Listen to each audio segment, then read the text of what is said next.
Saludos y bienvenidos amigos y seguidores de nuestro diario. Es un placer tenerlos de nueva cuenta por acá. Hoy le damos la bienvenida a nuestra casa también al candidato presidencial Rudio Lexan Mérida, candidato presidencial por el Partido Humanista. Licenciado, gusto tenerlo acá, gracias por su tiempo. A ustedes muchísimas gracias por la invitación a nuestro diario y es un honor estar acá con ustedes. Bienvenido y entramos en materia. ¿Por qué las personas deben de votar? ¿Por qué los guatemaltecos deben de votar por usted y su partido? Porque somos un partido serio, que tiene una visión de país y nuestra visión es que en Guatemala podamos tener educación de calidad, salud integral y un trabajo digno, porque tenemos una visión, porque somos una institución y porque pensamos en el ser humano. Somos un partido que tiene principios. La dignidad humana es nuestro principio fundamental y no solo porque es ser humano, sino porque creemos que la dignidad humana deviene de la calidad de hijo de Dios, porque tenemos una ideología bien clara. El humanismo cristiano es nuestra ideología y nos movemos en función de principios y valores. Candidato, ¿qué lo hizo conformar esta agrupación política y trabajar en este proyecto? El descenso de la calidad del hacer político en el país. Yo fui diputado de 94 al 2004 y yo pensé que había terminado ya mi función ciudadana, mi función cívica, y me retiré a mi oficina a ejercer mi profesión de abogado y vivir de esa profesión. Sin embargo, cuando vi que el nivel de funcionarios, de alcaldes, de diputados, incluso de presidentes, ya no era lo que habíamos pensado, y especialmente porque yo soy de una generación, yo fui estudiante cuando no había una democracia en el país. Me tocó ser estudiante cuando regímenes militares tenían el país y no nos explicábamos los jóvenes de esa época cómo tener un país que no tenía un Congreso de la República, cómo estudiar Derecho Constitucional cuando no había una Constitución, cómo estudiar ciencia política si aquí no se realizaba. Entonces nosotros soñábamos con una verdadera democracia, con una república, con un sistema de partidos políticos, y ver decaer ese sistema que yo había soñado me hizo participar. En esa época había otra posibilidad, solo habían dos: o agarrábamos la vía civilizada de la república y la democracia, o nos poníamos un fusil al hombro y nos íbamos a la montaña a combatir de una forma armada y en contra de la ley. Entonces yo opté por esta, y me molesta profundamente que nuestro país, y especialmente las instituciones por las que yo una vez en otro país juré que no volvía jamás nuestro país a tener una etapa de guerra como la que tuvimos, y me preguntaron ¿cómo nos aseguras eso? Y yo me puse de pie ante representantes de toda América Latina y le dije: tenemos tres instituciones que son las encargadas de que jamás se repita esa historia, y era la Corte de Constitucionalidad, la Procuraduría de Derechos Humanos y el Tribunal Supremo Electoral. Hoy la Corte de Constitucionalidad enseñó a los jueces y a magistrados a no respetar la Constitución y a que tenía más sentido la propia interpretación, valía más que la propia Constitución, y hoy ningún funcionario, ningún empleado público reconoce, respeta y promueve la vigencia de la Constitución y de las leyes. La Procuraduría de Derechos Humanos se dedicó a enfrentar al Estado en el tema de derechos de consignados a las prisiones de delincuentes, y se olvidó de las garantías constitucionales, de aquellos derechos humanos que eran conculcados en ese entonces. Por ejemplo, en aquella época usted lo detenían por un hecho de tránsito y no lo consignaban nunca a un juzgado, lo consignaban a los 3 meses. Por eso quedó una disposición de un derecho de todo ciudadano que cuando sea detenido debe ser presentado a un juez dentro de las 6 horas siguientes a su detención, y así sucesivamente. Principios como derecho de defensa, debido proceso, ese conjunto de principios constitucionales que se vienen dentro de una constitución. Para alguien que fue estudiante en esa época, que no se respeten, realmente andamos perdidos. Y en el sistema político hay que reencauzarlo, porque a estas alturas de la vida deberíamos de tener gobernadores electos. Hay que volver a la justicia como la teníamos antes de las comisiones de postulación. Hoy la justicia está en manos también de grupos de poder y tenemos que resolver eso para poder caminar. Rudio, hay desencanto en buena parte de la población por la clase política actual. ¿A qué cree usted que se deba este fenómeno? Es simple. Se debe a que la población no participa en las decisiones de gobierno. ¿Cuándo es la única vez que participa el ciudadano? Cuando vota. Y después, nunca. El poder está concentrado solo en una persona, en la figura del presidente de la República, y se pasan los 4 años. El primer año la población dice, bueno, está aprendiendo, ya más o menos va a ir mejorando, tengámosle un poquito de paciencia, démosle el beneficio de la duda. El segundo año se decepciona, el tercer año se enoja y el cuarto lo expulsa, pero perdió 4 años. Entonces el desencanto deviene de eso, de la falta de participación de la ciudadanía y la poca transparencia de los gobiernos. El proceso electoral actual, ¿cómo lo ha visto? ¿Qué se puede criticar y qué hay que mejorar? Yo le pido a Dios todos los días que el Tribunal Supremo Electoral termine este proceso. En serio, hay cosas que uno quisiera que mejoraran, pero a mí también me enseñaron a no pelear con la cocinera, ¿va ustedes? Y entonces es un poco complicado porque hay que estar como suplicando favores o mire, no lo haga, y es que eso es lo que hay que mejorar. En un sistema de derecho todos aplicamos la ley. Le voy a poner un ejemplo en el sistema electoral político, el transfugismo.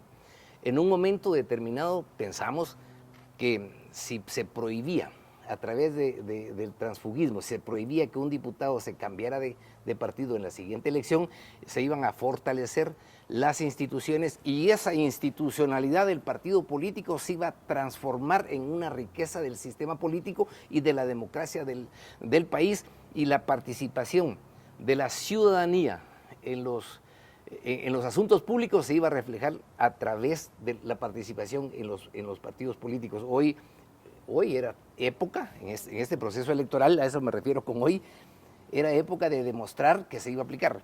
De mi bancada se fueron 2 diputados a otros partidos, ni siquiera me notificaron, es decir, que no funcionó. Claro. Mire el tema de las campañas anticipadas, hay candidatos a presidentes que hicieron lo que quisieron, hicieron sus propias encuestas con la campaña anticipada y ahí están todavía habiendo irrespetado la ley, y eso no funciona, y eso genera incertidumbre y desconfianza en un proceso tan significativo como lo es decidir quién va a dirigir el destino del país en los próximos 4 años, en un país con tantos problemas como desempleo, miseria, desnutrición, pobreza, y bueno, es larga la lista.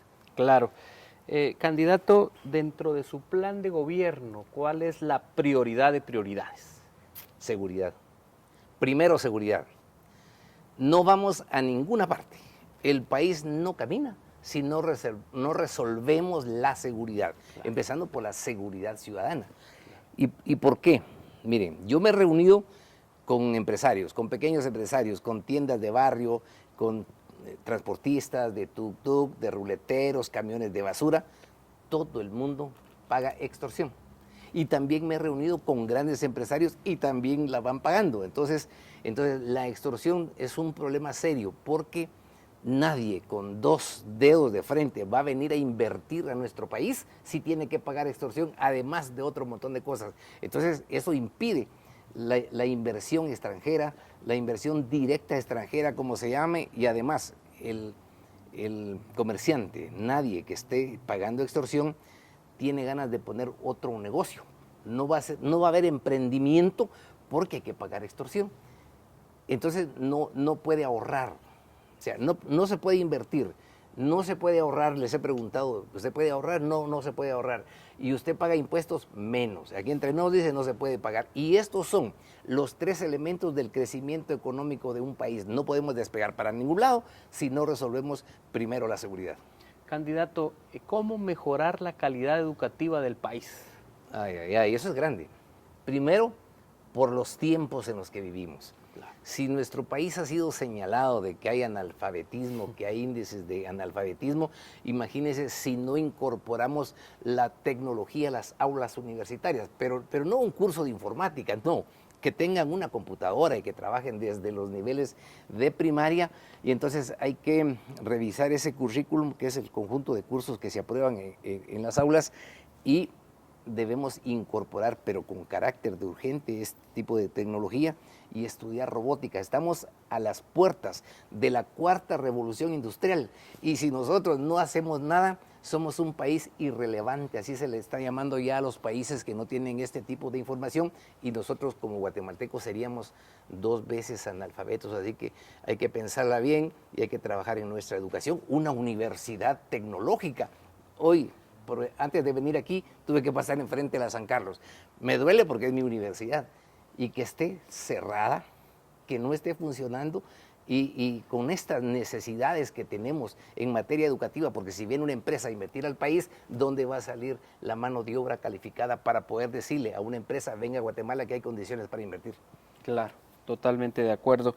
¿Qué soluciones plantea, candidato, con relación a algo que afecta directamente a los guatemaltecos, que antes era solo de la capital, el área metropolitana, pero ahora se ha convertido en algo de todo el país? El tráfico vehicular, ¿qué soluciones plantea? Carreteras, es que no hay carreteras. Miren, si usted se va para carreteras y orden vial, si usted se va para, digamos, occidente, usted empieza a caminar desde la Roosevelt, hablemos desde la Roosevelt, está full. Misco igual, llegamos a San Lucas y todavía ahí vamos a 2, 3 horas. ¿Y sabe qué es lo que encoleriza a los que hacen uso, a quienes vamos en esa carretera? Que a veces hay un puesto de registro policial. Así, el colofón. Sí, y a veces del departamento de tránsito.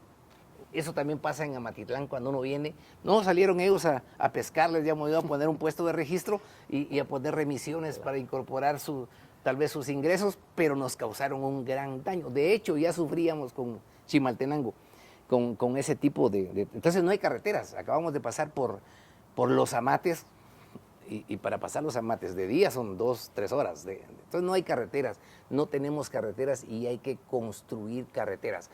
Así no podemos desarrollar el país tampoco.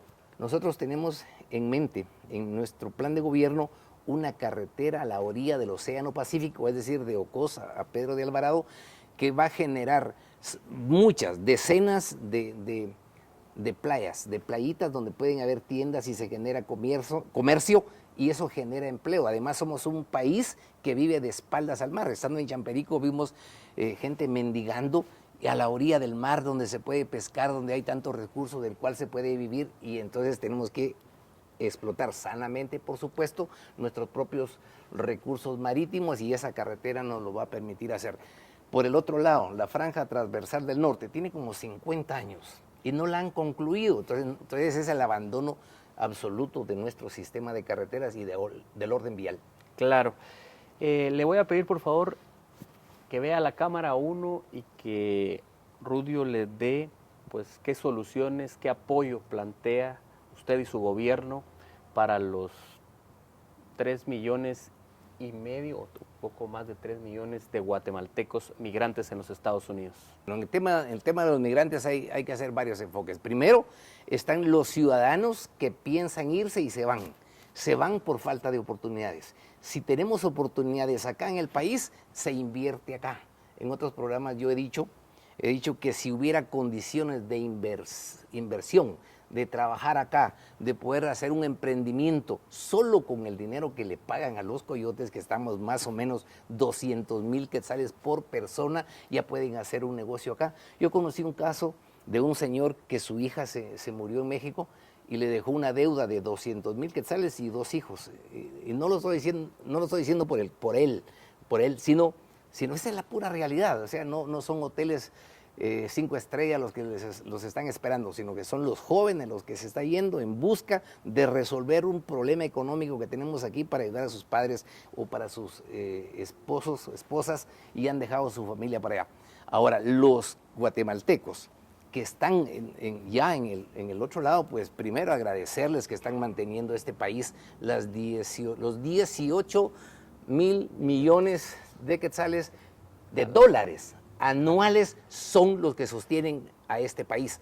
No es cierto que el crecimiento económico del 7.5 del Producto Interno Bruto que dijo el gobierno, Banco de Guatemala y presidente del año pasado, sean producto de la economía, sino es realmente el esfuerzo y el trabajo de los migrantes de nuestro país. A ellos hay que apoyarlos. Yo conozco casos de cooperativas que es donde se manejan los recursos de los migrantes, y yo quisiera ayudarlos para que con fondos del Estado podamos establecer un banco para el migrante para que puedan generar su propio desarrollo, porque ellos están allá, pero están pensando en nuestro país.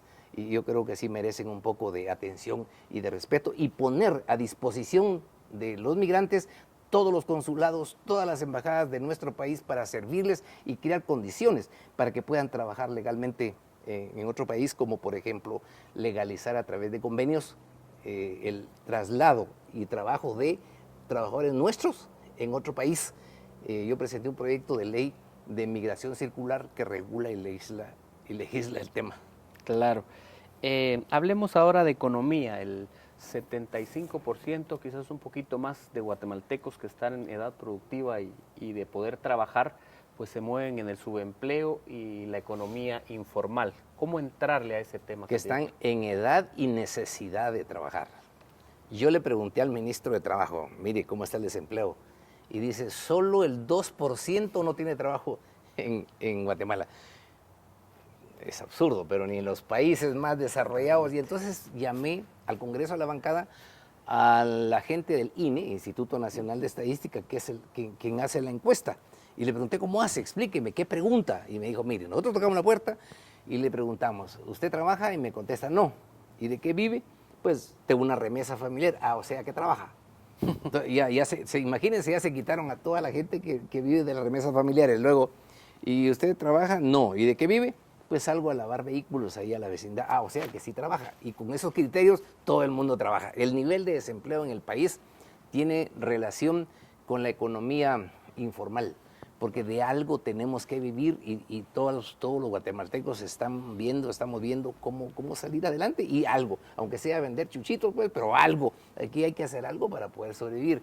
Entonces hay que resolver esa situación, pero otra vez a lo que planteé al principio, porque estas son condiciones previas: la seguridad ciudadana, el fin de la extorsión y la seguridad jurídica para que haya inversión. Entonces, si traemos inversión y empezamos nuestro proceso de desarrollo económico, pues ni modo va a haber trabajo y de eso se trata. Pero hay que encauzar, dice la Constitución, que le corresponde al Estado dirigir la propia economía. Entonces, el Estado sí tiene un rol muy importante con el sector privado, para que sector privado y estados se encamine la economía a construir grandes proyectos que dejen ingresos, no solo para el Estado y el sector privado, sino que también generen trabajos. Y le puedo poner ejemplos. El proyecto de la carretera, de una carretera de Moyuta para Puerto Barrios. Ahí nunca ha pasado nada, no está circulando. Tenemos que ir pensando ya en refinar nuestro propio petróleo. Claro. ¿Cómo hacer para mejorar la desgastada red de hospitales que tiene el país? Todos los problemas del país son serios. Es que, ¿cuáles hospitales? Si es que no hay hospitales. El nivel, un solo hospital tenemos en el país que pudiéramos decir que es un hospital nacional, es el hospital referencia, que es el Roosevelt. De manera que en el caso de una emergencia, una operación de especialidades, algo complicado, de todo el país, los 18 millones mal contados que somos, en caso de emergencia terminan en el Roosevelt. Entonces no tenemos hospitales. Aquí hay que construir más hospitales. No, hombre, mira, hay lugares. Hay que construir un hospital en Huehue, uno en San Marcos, en Cobán, y solo se queda en ofrecimientos. La única manera es construyendo nuevos hospitales, y hay que invertir por parte del Estado. Y hay otro problema: las medicinas y el precio de las medicinas. Fíjese, las medicinas en este país son más caras que en El Salvador y en México. Nuestro modelo económico como partido, el modelo de la economía social de mercado, es el que los humanistas utilizamos. No creemos en una economía centralizada, totalitaria, como los países comunistas, donde le dan al que quiere nada más. Y tampoco la economía con demasiado liberal que permite monopolios. En nuestro modelo creemos que el Estado debe intervenir como en las reglas del fútbol. O sea, el Estado no debe meterse en el mercado, pero pone las reglas. Entonces, para poder bajar el precio de las medicinas, en este momento aquí, el Estado tiene que salir con las farmacias estatales. Y hay una ley y está vigente y tiene su reglamento y hay farmacias estatales, solo hay que invertir un poquito y le baja los precios y entonces las farmacias van a tener que bajar precios porque es una práctica ilegal que 2, 3, 4 cadenas de farmacias se ponen de acuerdo y le suben el precio y eso es consentido por el propio Estado y ese es el problema. De manera que seguridad, salud, todo va a depender de si tenemos un presidente que tenga voluntad. Y digo que es un presidente porque el poder está centralizado en la figura del presidente en un sistema presidencialista como el que tenemos. Claro.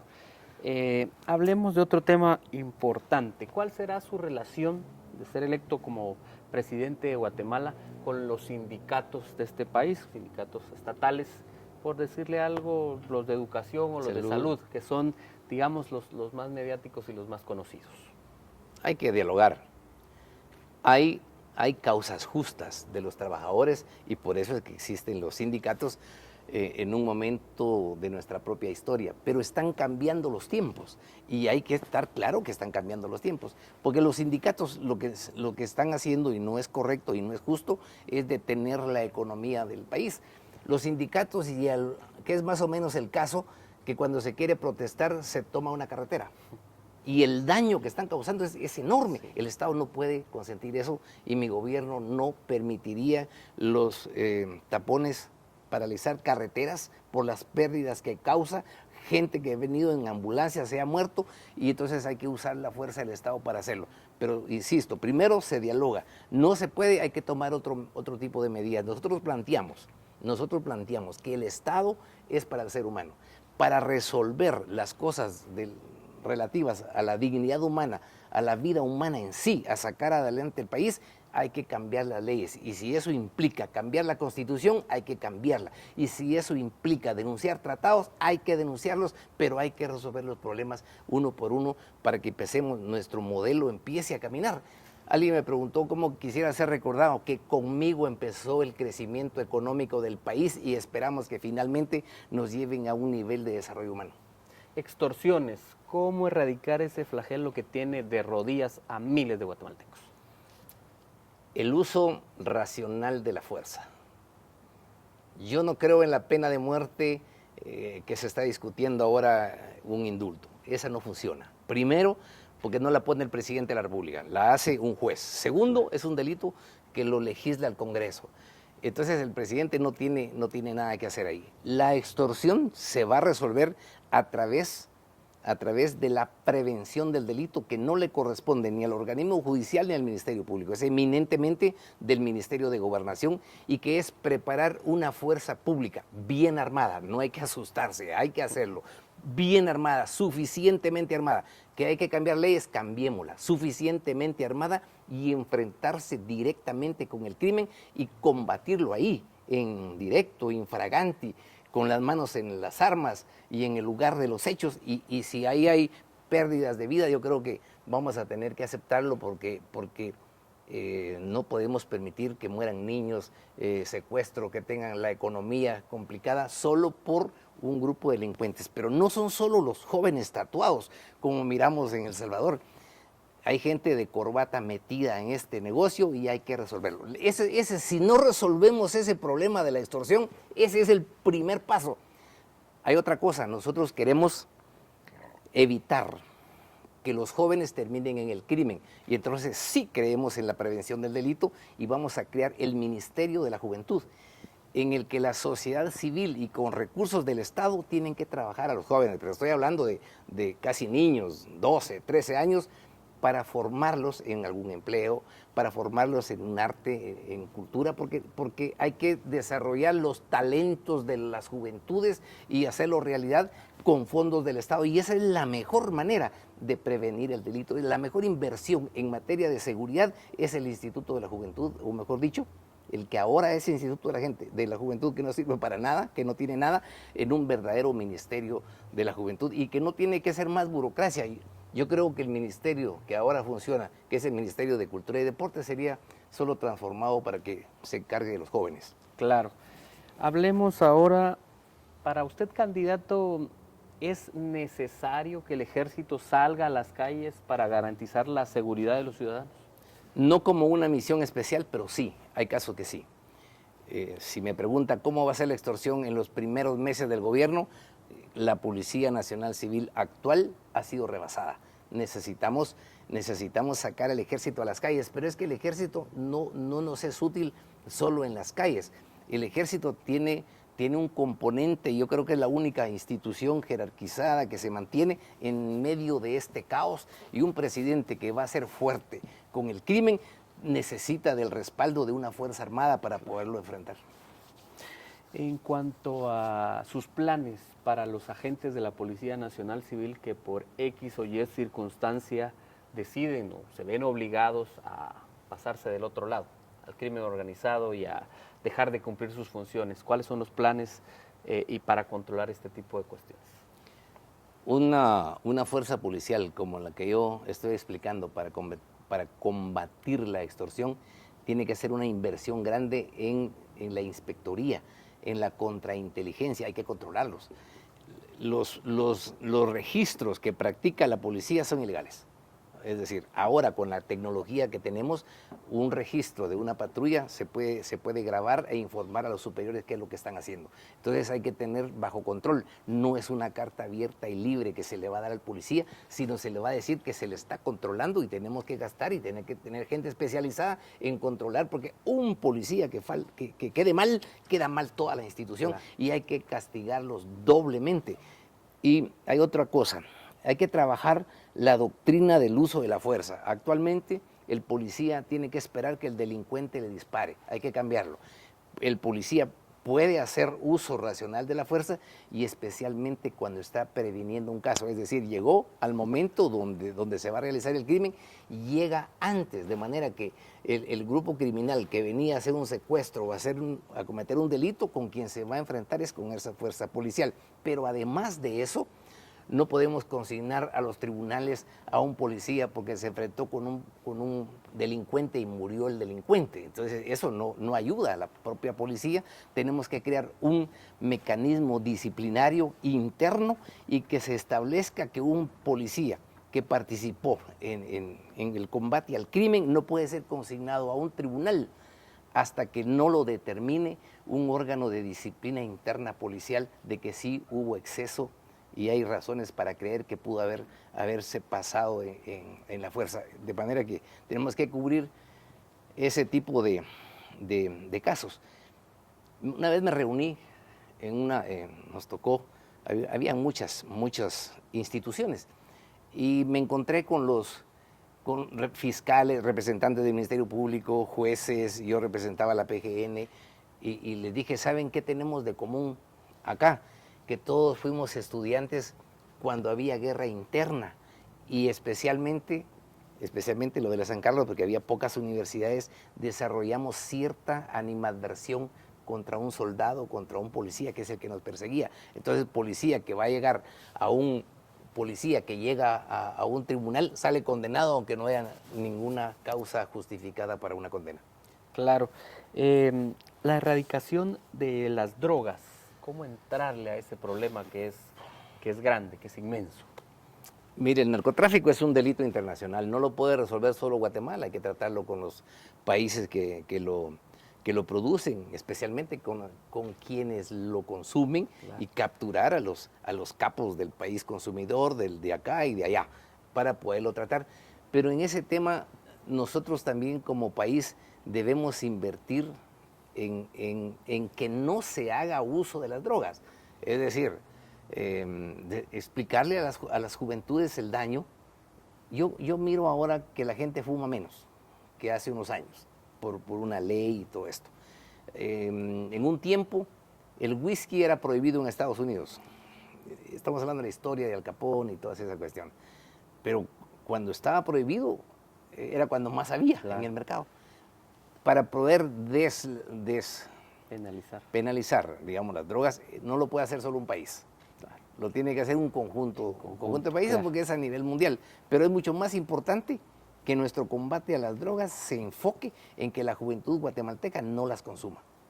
Claro. Candidato, ¿podría contarnos quiénes son sus financistas y los financistas del partido? ¿Cuáles? Miren, nosotros no tenemos colgado, pero ni siquiera un plástico. Así que, bueno, hay otro problema y hay que decirlo.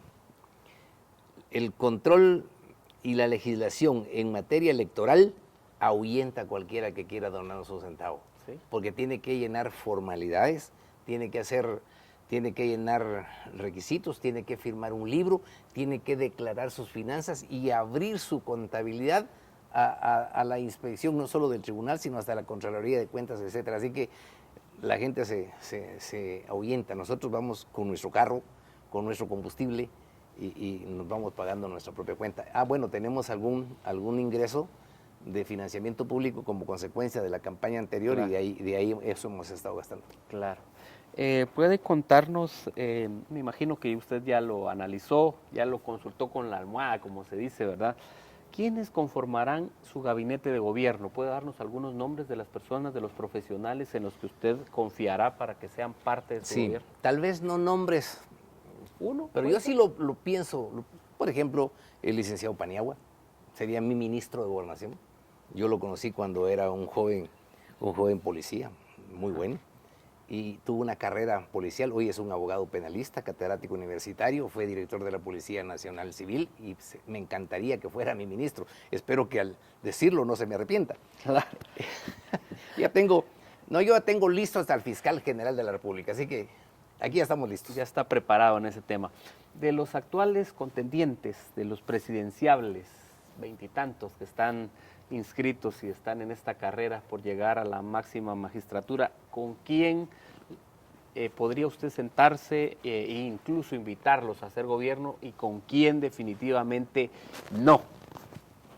La respuesta es la línea política que podamos tener. Es decir, todos los partidos, algunos no tienen ni siquiera ideología, pero se tienen que parecer un poco a la nuestra. Entonces nuestra ideología, como yo le decía al principio, nuestro comportamiento, nuestro partido, tiene un pensamiento humanista cristiano. Y en estos tiempos hay dos corrientes nada más. La corriente que se llama Nueva Izquierda Progresista, que es la que promueve la Agenda 2030, la Agenda LGTB, la Agenda de Identidad de Género, etcétera, que están financiados por organismos no gubernamentales, y que ahí tenemos algún tipo de no choque, pero sí, yo no comparto esas agendas, y por el otro lado sí tenemos partidos y candidatos que sí creen en Guatemala, que creen en la soberanía de Guatemala, que creen en principios generales. Lo que ocurre en ese sentido es que están naciendo o están promoviendo el surgimiento de un nuevo ser humano a nivel mundial.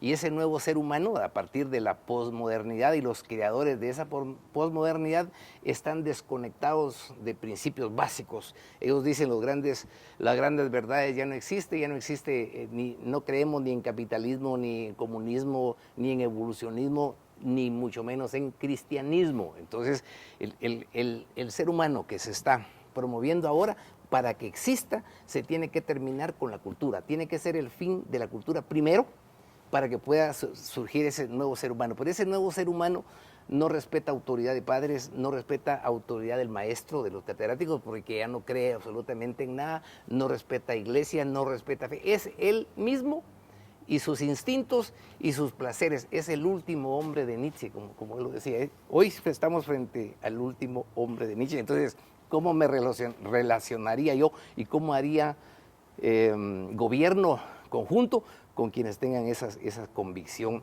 de la cultura cristiana occidental? Claro. Candidato, ¿podría contarle al pueblo de Guatemala con qué patrimonio cuenta actualmente?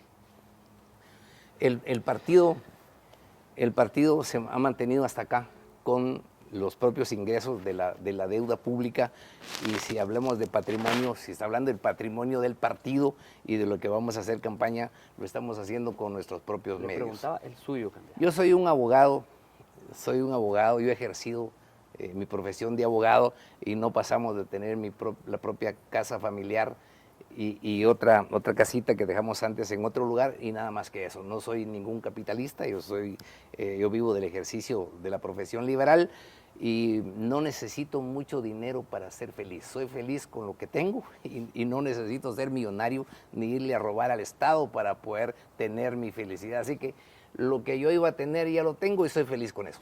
Claro, agradezco su respuesta. La última para terminar con esta fase de preguntas. ¿Cuál será su relación con el gobierno de los Estados Unidos? Estados Unidos es una potencia mundial.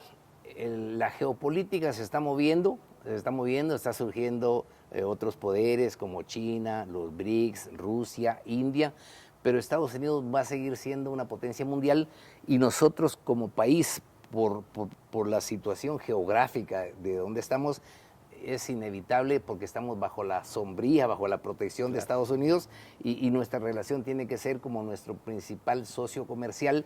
Nosotros vivimos en una situación privilegiada aquí en nuestro país. Empieza el mercado más grande del mundo, yo creo que todavía sigue siendo el mercado más grande del mundo, México, Estados Unidos y Canadá. Lo que nos ha hecho falta es movernos en ese sentido.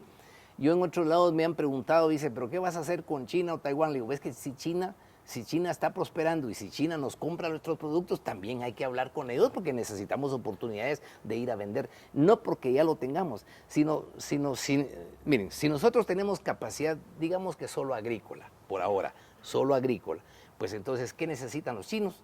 A lo mejor algo que no tengan. Claro. Nosotros lo producimos, enseñarlo a producir y se lo vendemos. De eso se trata el mundo. Hoy estamos entrando en esa parte de multilateralismo y de ahí tiene que empezar nuestro desarrollo. Así que estamos en una oportunidad histórica para empezar a trabajar, pero las relaciones diplomáticas de nuestro país deben reflejar los intereses de Guatemala, los intereses de los guatemaltecos, ver cómo estamos mejor, porque ¿qué podemos hacer? Nosotros no somos una potencia militar acá que vamos a declarar la guerra a alguien, pero si una bomba atómica cae por aquí cerca o en cualquier parte del mundo nos morimos, entonces por lo menos sí tenemos voz tal vez para decir, ¿saben qué? Mejor trabajemos por mantener a nuestra gente y no nos destruyamos el planeta ni destruyamos a la gente. Claro.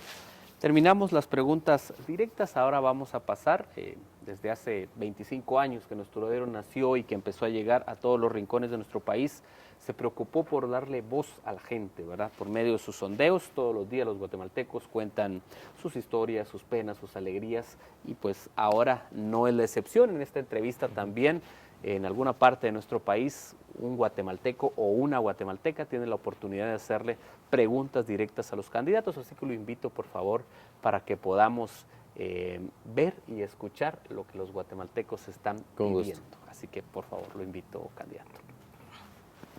Jefe Belío Osorio García, soy abogado y notario. De que cómo va a ser, si va a ser más controlado el presupuesto que ellos tienen en educación para la incrementación de más escuelas, pues, porque hay mucho niño caminando kilómetros para poder ir a recibir la educación, que si tienen planificado hacer tienen un proyecto de trabajo con relación a educación para más maestros, más escuelas. Un colega suyo, abogado, le pregunta sobre educación. Está preocupado porque los niños tienen que caminar mucho para llegar a la escuela y eso pues termina siendo un impedimento. ¿Cuál sería su respuesta? Es que no hay ninguna relación entre el crecimiento de la población y las necesidades con lo que el Estado va haciendo. Aquí obviamente hay que crear nuevas escuelas, nuevos maestros, incrementar el presupuesto para el nivel educativo. Cuando hablamos de educación de calidad, quiere decir más escuelas, más cercanas a su comunidad, maestros, material educativo y condiciones de las escuelas para que puedan tener una verdadera educación. Así que en educación hay que invertir. Claro, inversión en educación. Vamos a escuchar y a ver a otro guatemalteco o guatemalteca que quiere preguntarle, candidato. Soy María Alvarado, soy auxiliar de ventas. ¿Qué plan tendrían ellos para disminuir a que la canasta básica incremente, ¿verdad? Porque cada vez está en un aumento. ¿Y qué plan ponían ellos, verdad? Interesante pregunta, Sí. Algo cotidiano para las amas de casa y por eso esta dama le pregunta cómo apoyarle en ese sentido por el alto costo de la canasta básica. Bueno, en estos meses sigue incrementándose. Claro, tiene que ver temas del petróleo, la guerra de Ucrania y toda esa situación, pero la canasta básica debe tener una relación con el salario mínimo. Y el salario mínimo, que nosotros tenemos 3.600 y algo así, no tiene relación con con la canasta básica, es decir, la mínima. La mínima. Esa no incluye que le generó vehículo, combustible, todo, la mínima, casi tiene contadas las vitaminas, las proteínas que tiene, Claro. que tiene esta canasta básica, y a pesar de eso hay un déficit como de 500 y algo mensual para poder compensarla. El precio, podemos poner controles, pero más que controles de aumentar los precios, lo que hay que es generar riqueza. En este país lo que no hay es generación de riqueza, y entonces cuando se agota un producto, tiende a subirlo y no hay quien lo controle. El Estado debe intervenir en controlar un precio que no hay necesidad de que suba. Entonces necesitamos mayor control en el tema de precios, pero fundamentalmente empezar a promover riqueza en este país con las condiciones de seguridad y de inversión que le dije, para que eso tengamos trabajo, porque dichoso el que tiene un salario mínimo al final, comparado con el 60-70% que no tiene ni siquiera trabajo, y esa es la parte más difícil, el hambre, la desnutrición. No, hay que trabajar muchísimo en esto. Claro. Vamos a ver y escuchar una interrogante más. Luis Gameros. Sí, realmente que pensando ya en el lago de Matitlán, que ya se nos está muriendo, ¿verdad? Pensando qué tienen planeado para él, ¿va? Para que ya no se siga muriendo el pobre lago, ¿verdad? Candidato a recursos naturales, concretamente el lago de Matitlán. A Matitlán, hace 15 o 20 días, cité al Congreso autoridades de AMSA. Y AMSA ya no es una autoridad para el lago, pero lo que hace es administrar la basura. Y esa basura que se está manejando ahí, que están depositando la basura en ese barranco que controla AMSA, de todos lugares, no solo de Villanueva, hasta de Jutiapa, de todos lados vienen a depositar la basura y lo han convertido como en una especie de negocio, y entonces en lugar de salvar el lago, lo están contaminando más, porque las cuencas finalmente terminan en el lago y en el río Michatoy. Así que hay que crear en realidad una política pública de cuidar los recursos naturales, una economía sostenible, es decir, que para mantenernos actualmente no tenemos que comprometer el futuro de las nuevas generaciones terminando con nuestros recursos naturales. Entonces hay que ser responsable con eso, y hay que trabajar. El programa nuestro en el tema ambiental incluye reforestar, invertir en ese tipo de recursos naturales, y no solo en cuidarlos. Y AMSA yo la disolvería, no me sirve para nada. Perfecto. Agradezco sus respuestas y agradezco también las interrogantes que han formulado los guatemaltecos. Vamos a continuar con nuestra entrevista, únicamente que ahora la dinámica cambia, candidato. Ahora son preguntas cortas, por ende respuestas cortas. Ahora usted me tiene que responder, candidato, por favor, si está a favor o en contra. A favor o en contra. Entonces, Rudio, ¿está a favor o en contra del aborto? Obviamente estoy en contra, por supuesto. Claro. ¿A favor o en contra de la pena de muerte? A favor de la pena de muerte en las condiciones que expliqué. Es decir, la legal de jueces no me convence. Claro. ¿La despenalización de las drogas, a favor o en contra? Valdría la pena despenalizarla, pero es un proceso internacional. ¿La explotación de minerales y recursos naturales en el país? Los minerales pueden ser una fuente de riqueza si se administra bien, si la gente lo consiente, si el dinero se queda en el lugar donde se explota y sirve para la economía, pero en una consulta previa, y sobre todo que quienes los van a explotar no se lleven todos nuestros recursos y no nos dejen nada, solo nos dejan la contaminación. Las regalías, ¿verdad? Correcto. Candidato, seguimos con preguntas cortas, solo que ahora le voy a pedir que me responda en una palabra. Una virtud de usted, candidato, una virtud suya. La literatura. Un defecto. Soy muy serio. Tribunal Supremo Electoral. Hay que mejorarlo. Voto nulo. Es un desperdicio de ciudadanos y votar nulo. Partidos políticos actuales. Partido Humanista. Corte de Constitucionalidad. Tiene que aprender a respetar la Constitución. Presidente de la República. Es el líder nacional del país y debe encauzar la economía. Parlamento Centroamericano. en este mundo de cómo se está configurando, vale la pena, porque hay órganos regionales. En el multilateralismo vale la pena tener un órgano regional. Así, El sector privado organizado. Ministerio Público. La justicia. Perfecto, con esto hemos llegado a la parte final de esta entrevista. Queremos agradecerle su tiempo y sus respuestas.